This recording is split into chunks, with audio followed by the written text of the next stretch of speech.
All right.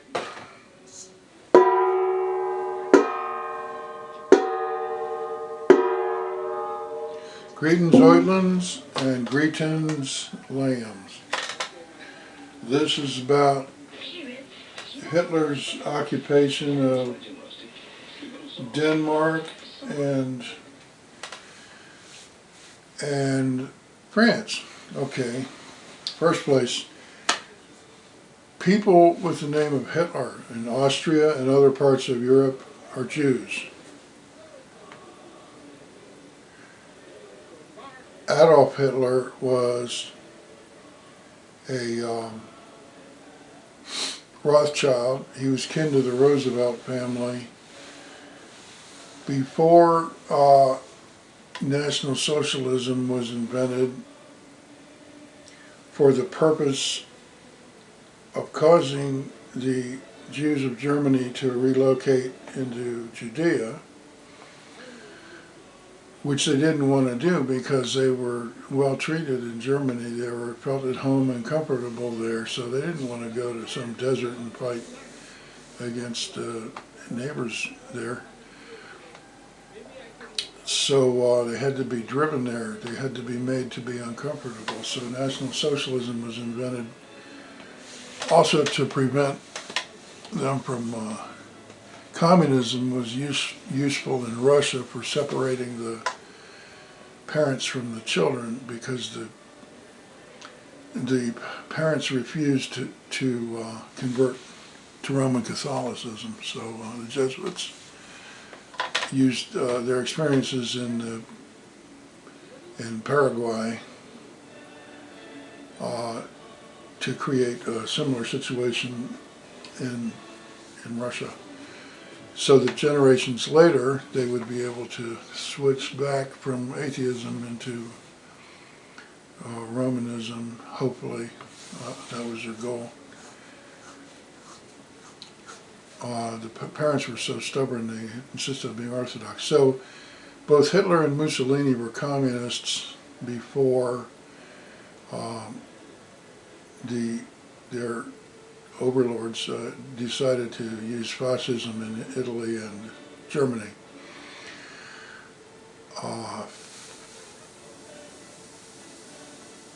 Now, the occupation of France, Hitler says there was very severe penalties if anybody, any soldier would loot, or if they would molest or make any woman to be uncomfortable in France, because Hitler says he wanted to reach an understanding with France.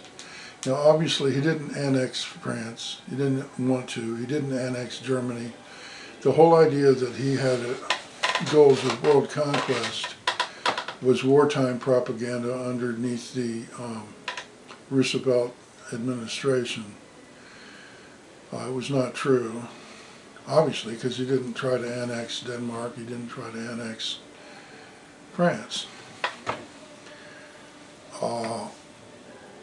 Also, the people that financed Hitler, at least half of them, more than half, were Jews.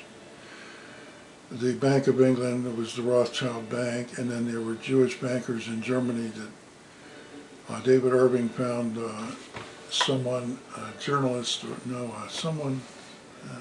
an industrialist, I think, who said that it was a secret. He dare not say it to the press, but he told David Irving privately before he died that Hitler was largely financed by two Jewish bankers, and they gave their names, which I didn't memorize. So, now interestingly, this is an aside, in Norway, the leader of Norway, I guess if it was a president or king or what, was going to cooperate and form an alliance with Hitler. But in America, the leader of the Oxford groups, which was a biblical study group that specialized in unprecedented recovery from alcoholism, on which AA was based, although the main modification of AA was that it found a way of where recovering alcoholics could be atheists, which the Oxford group didn't offer. So the leader of the Oxford group went over to Norway and persuaded the leader of Norway not to join forces with Hitler. That's just an interesting aside. So I met a woman from Denmark who married a Frenchman. They went to live in Potomac, Maryland, which was a very rich region of horse farms where Arnold Schwarzenegger's wife's family lived, and Ronald Reagan used to party there. They'd closed down the highways between the White House and Potomac when Reagan was partying there, so that the Secret Service, so that until the party was over, like taxi drivers couldn't use that route to the airport. They had to go through the middle of town to get to the airport whenever Reagan was partying in Potomac. Anyhow, so this woman from Denmark, her husband started 2 high-end gourmet stores, one in Georgetown, which is a part of Washington, D.C., where Georgetown University is, and the other was in Chevy Chase, Maryland, next to the D.C. border. It's in the richest county of the United States per capita. It might not have the most millionaires, but it had the highest average net worth of any county in the United States for a while. Just tend to be the county that many senators lived in. So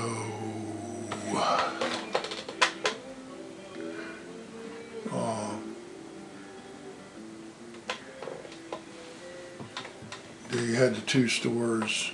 The store in Chevy Chase was next to Saks Fifth Avenue, which was one of the highest end department stores of the time. I'll have to tell you all this. I mean, at the time, I wouldn't have had to say that. But now, in the age of it's the different generations, and they don't probably know about Saks Fifth Avenue. So, but the fact that he was next to that shows, what kind of shopping neighborhood it was, a high end. And she said, this woman from Denmark said, she was there in Denmark during the occupation by Hitler's army, and she said, those Germans, they were so horrible. One of them became drunken and made a pass at me, and he was arrested and put into the brig. Now, compare this and the policies in France of no looting and no bothering the women. Very extreme penalties. I don't remember if it was death penalty, but it was very extreme penalty in France. The Bolshevik leaders, when they invaded Germany, says, rape the German women. They were egging the Russian soldiers to rape the German women. So, in your opinion, which is better and which is worse? A guy being arrested and put in the brig because he made a pass at a Danish woman? Or soldiers being coaxed into raping the women? So that's the German occupation of Denmark and France. Did I leave anything out? Well, incidentally, Hitler didn't know about the exterminations that were going on. They weren't in the work camps. They weren't being done in the work camps. They were deportations to Eastern Europe on trains. The poor and low, what they considered low-life Jews were being deported to Eastern Europe, and when they arrived there, some of the locals would exterminate them, but also some of Himmler's soldiers would exterminate them. But Hitler didn't know about it. He told Himmler not to. There's a memo from Hitler to Himmler telling Himmler not to. So I'm going to show you how to find out more about me. And I'm not a Hitler fan, but I do respect him for being so orderly compared to considerate compared to the Russians, the Bolsheviks. Now Rus in Rush in Hebrew means evil. Okay, here's how to find out more about me. Just don't put an L in Keesey, would you, if you want to really arrive there. Thanks for stopping by. Thanks for listening. And I'll talk to you next time.